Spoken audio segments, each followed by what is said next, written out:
Los obreros de los talleres Bacena reclaman aumentos salariales.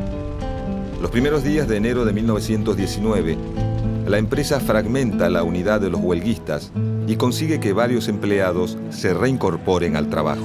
El 7 de enero, algunos de los obreros reincorporados a Bacena salen con las camionetas de la empresa desde los talleres ubicados en Cochabamba y La Rioja, en el barrio de San Cristóbal, en Buenos Aires, y se dirigen a buscar materias primas en el depósito situado en las calles Pepirí y Santo Domingo, en el barrio de Parque Patricios.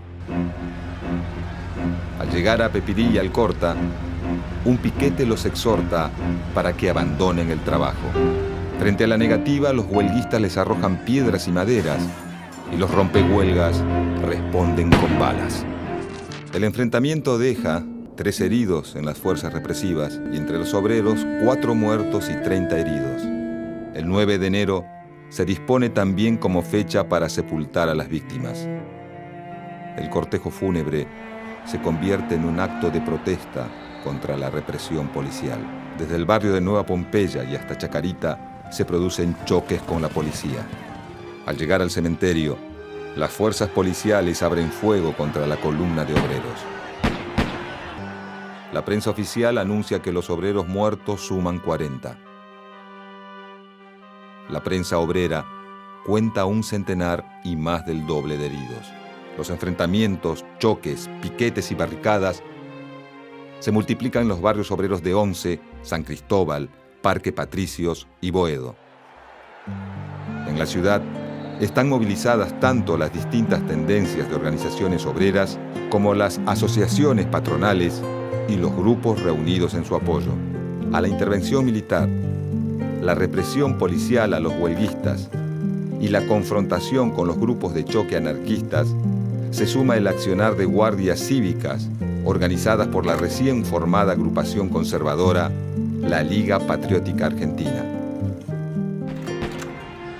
La Semana Trágica no es la primera confrontación entre trabajadores y patrones, ni la única durante este año, pero sí una de las más sangrientas.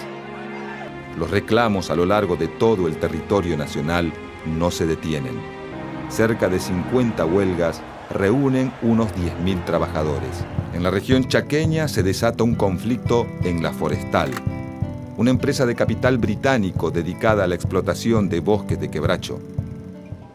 En 1919, los trabajadores de La Forestal presentan un pliego de condiciones que demanda aumento de los jornales, turnos limitados a 8 horas y la suspensión de los despidos.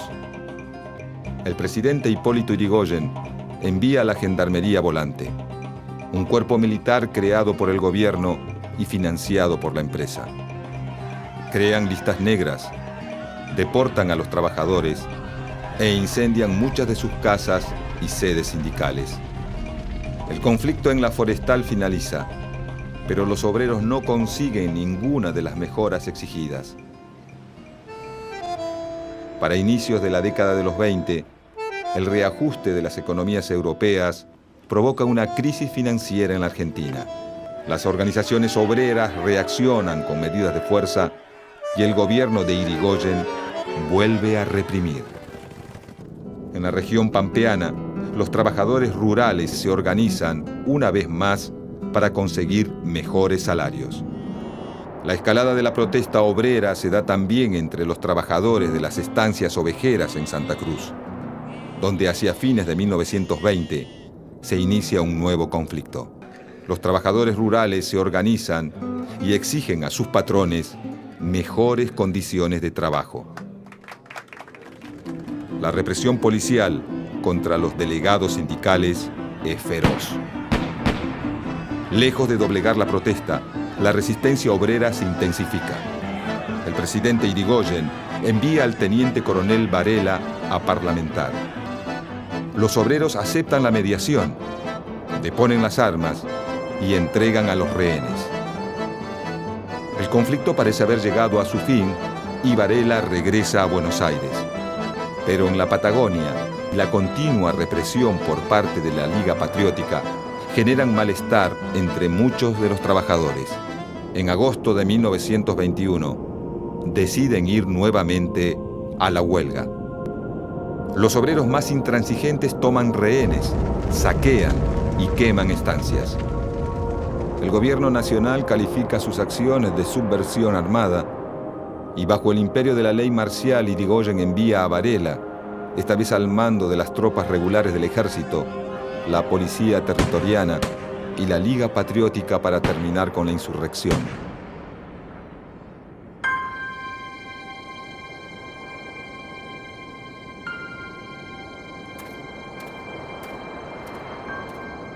Las tres fuerzas reprimen, torturan, encarcelan y fusilan a los grupos de obreros que se entregan sin resistir, a los militantes más rebeldes y a cualquier sospechoso de tener simpatías anarquistas.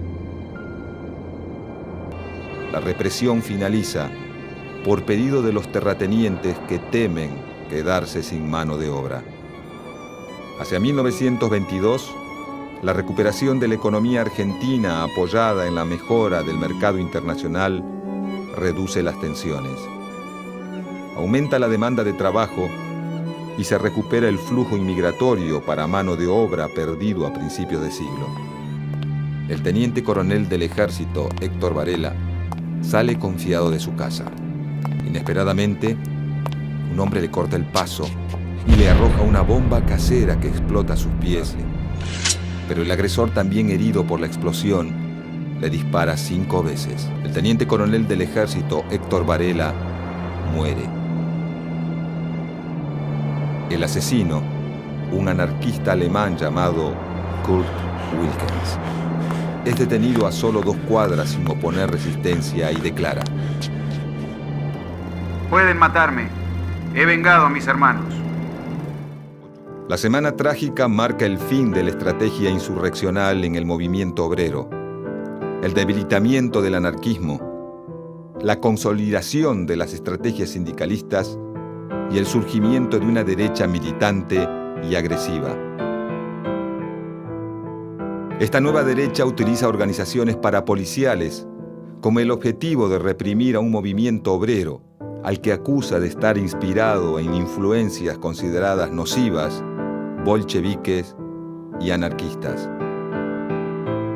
Los conflictos desatados entre 1919 y 1922 afectan a trabajadores de todo el país, tanto a los urbanos de Buenos Aires y Rosario, como a los rurales de la región pampeana, del Chaco y la Patagonia. La oleada de conflictividad de esos años es el resultado de los efectos que la coyuntura internacional, creada por la Gran Guerra, tiene sobre la estructura de la economía nacional.